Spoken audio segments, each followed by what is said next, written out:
Banking के आगे, banking प्रणालियों के आगे तमाम वो लोग थे जो बैंकों के आगे परेशान थे।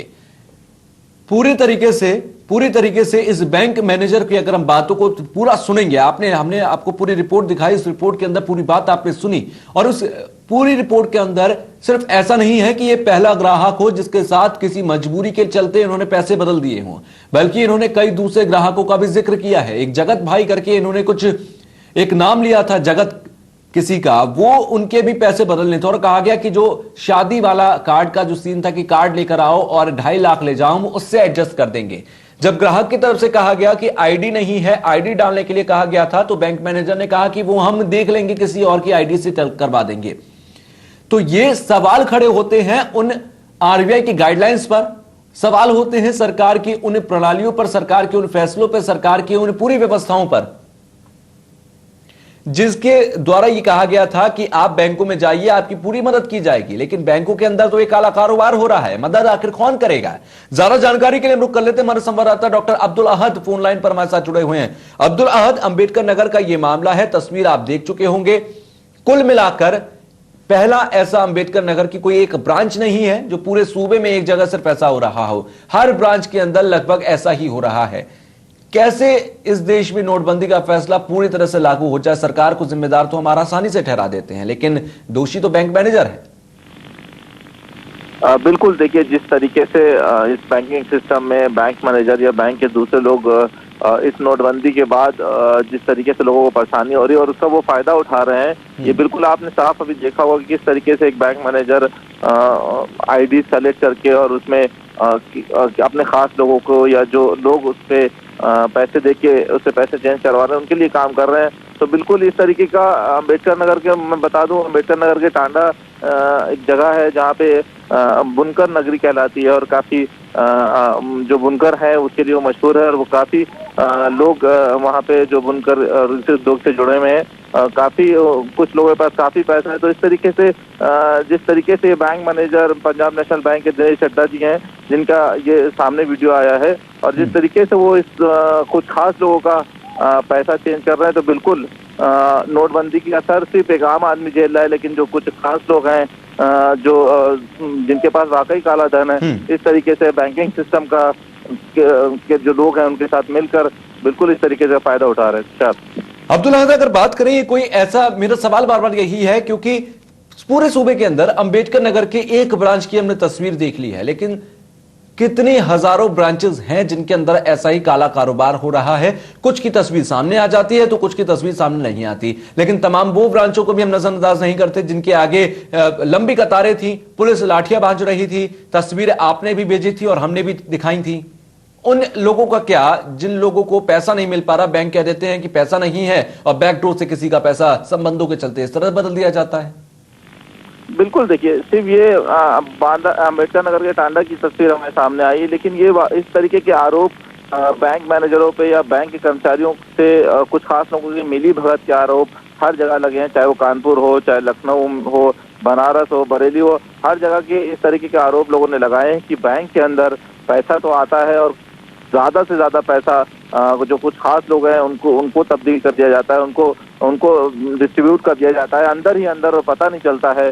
लोग मल्टीपल आईडीज दे देते हैं और उनके बदले उनको पैसा दे दिया जाता है। अब अंदर क्या मिली भगत होती है उसमें, वो चाहे अपने संबंधों पे दिया जाए या फिर कमीशन खोरी चल रही हो अंदर, सरकार भी उस पर लगाम लगाने के लिए ईडी ने भी कई तरीके से छापे मांगे, कई बैंक मैनेजर उसमें पकड़ में भी आए हैं। अब्दुल अहद, आप हमारे साथ जुड़े रहिए। अब हम आपको उनकी जुबानी वो पूरी कहानी बताते हैं जिन्होंने ये पूरा स्टिंग किया था। नाम हम उनका आपको नहीं बता सकते, तस्वीर हम उनकी आपको नहीं दिखा सकते क्योंकि गोपनीय रखने का हमने उनसे वादा किया था।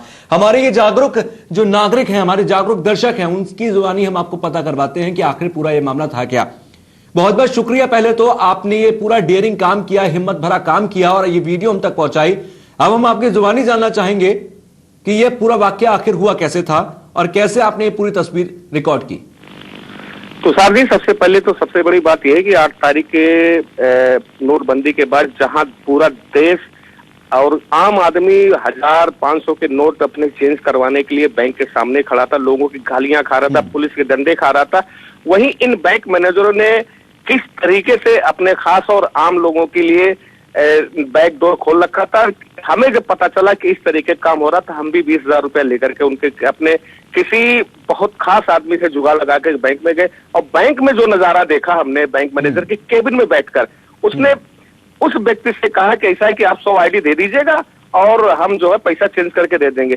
तो मैंने कहा मेरे पास भी 10 आईडी सर, चेंज करवा दीजिए। तो बहरहाल उसने मुझे चेंज करके, जो आप देख रहे हैं वीडियो में, उसमें उसने चेंज करके पहले राउंड में 10,000 रुपए दिए, 10,000 सेकंड दे दिए। लेकिन सबसे बड़ी बात तो ये है कि इस बैंक में अंबेडकर नगर का टांडा पंजाब बैंक का जो ये ब्रांच है, सबसे बड़ी बात इसमें यही है कि ये आप मैनेजर के सामने एक काला बैग देख सकते हैं। अब सबसे बड़ी बात यह है कि पैसा जो हमें दे दिया जा रहा है आईडी लेकर के, वो उस बैग से निकाल के दिया जा रहा है। ऐसा लगता है कि बैंक की तिजोरी बैंक में ना होकर के इनके काले बैग में है, और इतना बड़ा बैंक है, उस बैंक में इनको बैग ले जाने की क्या जरूरत है। ये सारी चीजें अपने आप खुल के सामने आ जाती है कि लोगों को किस तरीके से पैसा लेकर के पैसा दे रहे हैं। जी, हम आपसे एक साथ एक बात और जानना चाहेंगे कि ये तो हुई खास लोगों की बात कि कोई जानने वाला है या किसी से कोई सेटिंग हुई है तो उसके बिहाफ पर इस तरीके से बैकडोर से पैसा मिल गया। क्या जो आम लोग हैं उनके लिए भी इस बैंक के अंदर पूरी सहूलियतें हैं? नहीं, किसी तरीके से कोई सहूलियत नहीं बरती गई है, बल्कि 1-1 हजार रुपए के लिए लोगों की गालियां खाई है, डंडे खाई है। इसी में पंजाब बैंक की बात बता रहा हूँ। इस तरीके से मैं सबसे बड़ी पहले बात ये बता दूं आपका, ये अंबेडकर नगर जिले का टांडा शहर जो है, ये बहुत बड़ा व्यवसायिक क्षेत्र है, बुनकर नगरी है, और करोड़ों लोगों का यहाँ आना टर्नओवर होता है, और बड़े से बड़े व्यापारी का खाता यहाँ पे। लेकिन सारे व्यापारियों का पैसा जिस तरीके से काले को सफेद किया गया, इस बैंक मैनेजर ने बैकडोर से सफेद किया है।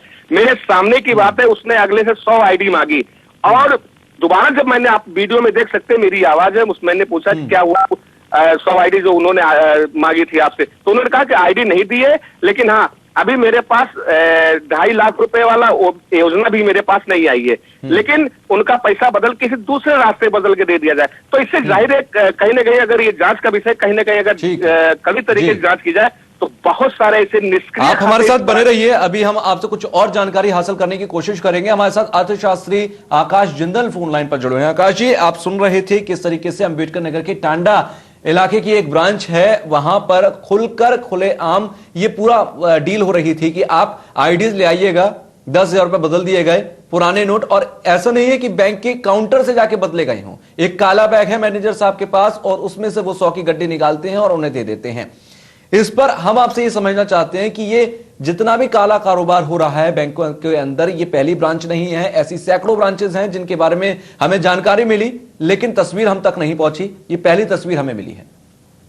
जी, मैं जो पहले बात हो रही थी वो पूरी सुन नहीं पाया, लेकिन मेरा एज ए ग्लोबल इकोनॉमिस्ट इसमें व्यू यही है कि किसी भी बैंक के किसी कर्मचारी के प्रति कोई किसी की कंप्लेंट है तो उसमें अगर एविडेंस है, उसके पास प्रूफ है, तो आई थिंक सबसे पहला काम है कि आरबीआई को दिया जाए, आरबीआई संसद विभाग भेजा जाए, उनकी इन्वेस्टिगेशन होगी और इन्वेस्टिगेशन के दौरान देखा जाएगा, अगर वो आरोप सही पाए जाते हैं तो एक्शन दिया जाएगा।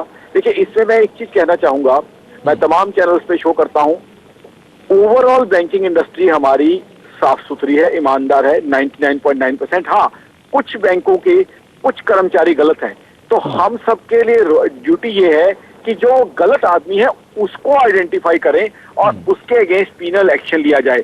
ओवरऑल बैंकिंग इंडस्ट्री पे सवाल ना खड़े किए जाएं, क्योंकि आरबीआई द्वारा रेगुलेटेड एक इंडस्ट्री है, लेकिन जो कुछ व्यक्ति जिन्होंने गलत काम किए हैं उनको आइडेंटिफाई करना जरूरी है, और उसमें कस्टमर हो। लेकिन आकाश साहब, मेरा सवाल ये है कि ऐसा नहीं है कोई ये पहली बैंक हो, बहुत सारी ऐसी ब्रांचेस मेरे भी नॉलेज में हो और आपकी भी जानकारी में होंगी जिनके बारे में आपने सुना होगा कि ऐसे ही आप वहां जाकर, अगर आपके संबंध है तो वहां जाकर आप मैनेजर साहब से अपने पैसे बदलवा सकते हैं। कैसे, क्योंकि बहुत कम लोग हो पाते हैं जो इस तरीके की वीडियो फुटेज बनाकर हम तक पहुंचा पाए, फिर वो कैसे इसके बारे में, अगर क्या सिर्फ इंफॉर्मेशन के बिहाफ पर वो आरबीआई को इन्फॉर्म कर सकते हैं, कंप्लेंट कर सकते हैं? बहुत ही अच्छा आपने सवाल पूछा। I think it's an excellent question. आपके सुनने वाले देखने वालों को कई चीज की जानकारी मिलेगी। देखिए, आज हम जानते हैं मेरे मित्र, मोबाइल आजकल सबके पास होते हैं जिससे फुटेज बनाई जा सकती है, और अब जानते हैं आज 5 साल का बच्चा भी उसको यूज करने के लिए कितना कैपेबल है। तो जहां मेरी एक सलाह है एज ए ग्लोबल इकोनॉमिस्ट, जहां भी ऐसी कोई इलीगल घटना होती है तो मोबाइल के द्वारा, आज बड़े आसान टेक्नोलॉजी है, सामने वाले को पता भी नहीं चलेगा कब आपने उसके जो है फुटेज बना ली, या आपके पास कोई और एविडेंस है। साथ में बैंक्स में सीसीटीवी की फुटेज भी होती है, जो अगर आप उनके हेड ऑफिस या आरबीआई को बताएंगे तो उनके पास राइट है उस ब्रांच से सीसीटीवी की फुटेज निकलवाने का, कि अगर कोई चीज हो रही है तो सीसीटीवी में भी हो सकता है रिकॉर्ड हो गई हो, अगर आपके पास उसका कोई प्रूफ या एविडेंस नहीं है। तो ऐसे में प्रूफ या एविडेंस इतना मुश्किल नहीं है। आज देखें आप, ऑलमोस्ट सभी बैंकों में सीसीटीवी कैमरास लगे हुए हैं और सभी सेंसिटिव जगहों पे, जैसे कैशियर हो गया और जगह है, तो वो कवरेज है। और आप अगर हेड ऑफिस में कंप्लेंट करते हैं तो हेड ऑफिस के पास तो राइट है ही है कि ब्रांच से वो सीसीटीवी फुटेज निकलवा ले, और आरबीआई के पास तो राइट है ही है। तो वहां एविडेंस और प्रूफ तो आपके सामने मिल जाएगा। और फिर जो है कोई भी गलत काम करता है तो बैंक में एक बहुत स्ट्रांग ऑडिट सिस्टम है, उस मैकेनिज्म में वो व्यक्ति कहीं ना कहीं ट्रैप हो जाएगा। अभी जितनी मैंने आधी अधूरी बात सुनी, पूरी बात नहीं सुन पाया, कि अगर कोई 2.5 लाख रुपए शायद कोई व्यक्ति शादी के नाम पे अगर ऐसे निकलवाने की कोशिश करता है तो वहां डॉक्यूमेंट्री एविडेंस की कमी होगी। तो आई थिंक जरूरी ये है कि आज का जो यूजर है, आज का जो नागरिक है, जो कस्टमर है, वो कहीं ना कहीं पूरा विजिलेंट हो जाए और जहां भी इलीगल एक्टिविटी हो वो बैंक के हेड ऑफिस और आरबीआई को रिपोर्ट करे ताकि इन्वेस्टिगेशन की जाए। देखिए आज जो सर्वेलेंस सिस्टम है, आरबीआई एज ए रेगुलेटर अपना अच्छा काम कर रहे हैं, बैंक के हेड ऑफिस भी काम कर रहे हैं, लेकिन साथ के साथ ड्यूटी हम सब सिटीजन्स की भी बनती है कि अगर कोई गलत चीज होती है तो उसको रिपोर्ट किया जाए। और रिपोर्ट करने के बाद अगर कुछ गलत दिखता है तो रिपोर्ट करना हमारी भी जिम्मेदारी है। बहुत बहुत शुक्रिया आकाश जिंदल साहब हमारे साथ जुड़ने के लिए। और अब हम रुक करेंगे, हमारे जो जागरूक दर्शक हैं उनसे हम एक लास्ट में जानना चाहेंगे, अंतिम सवाल हमारा उनसे यही है कि आपने सुना होगा कि किस तरीके से आप आगे फर्दर कंप्लेंट कर सकते हैं। हमारी आपसे रिक्वेस्ट भी है और हमारी आपको सलाह भी यही है कि आप आरबीआई को, हेड ऑफिस को इसकी कंप्लेंट जरूर करें।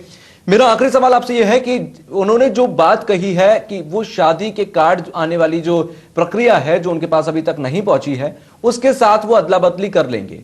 क्या आपने इस वीडियो के बनाने के बाद कुछ दिन और वहां पर देखा या कुछ लोगों से आपकी और बात हुई? क्या सभी के साथ वो ऐसा खेल खेल रहे हैं या फिर कुछ चुनिंदा लोगों के साथ सेटिंग करके कमीशन बेस पर सिर्फ इसी तरीके से काला कारोबार होता है?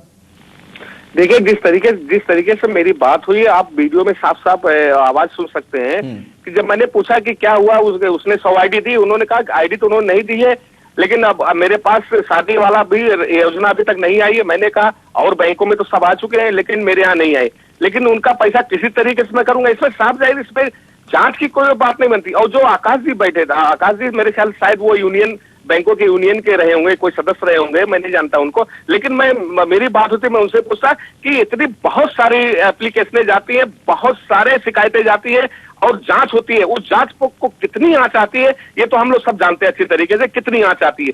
लेकिन ये तो कहने वाली बात होगी, लेकिन वो सामने दिख रहा है, सामने लेकिन हमारे पास एक हमें लीगल प्रोसेस को लीगल प्रोसेस से ही चलाना होगा। अगर हम भी अगर किसी फुटेज को दिखा रहे हैं तो उसके आगे हमें जब उस पर कार्रवाई की बात करेंगे तो हमें लीगल प्रोसेस पर ही जाना होगा। आकाश जिंदल साहब ने जिस तरीके से कहा, हम भी आपको यही सलाह देंगे कि आप आरबीआई या फिर हेड ऑफिस में जाकर इसकी कंप्लेंट जरूर दर्ज करवाएं और हम जितनी आपकी मदद कर सकते होंगे जरूर करेंगे। बहुत बहुत शुक्रिया हमसे जुड़ने के लिए। आकाश जिंदल साहब हमारे साथ जुड़े हुए थे, हमारे साथ वो खुद दर्शक हमारे साथ फोन लाइन पर जुड़े जिन्होंने ये पूरी फुटेज बनाई थी। आप सभी का बहुत बहुत शुक्रिया। आगे का रुख करते हैं। सरकार ने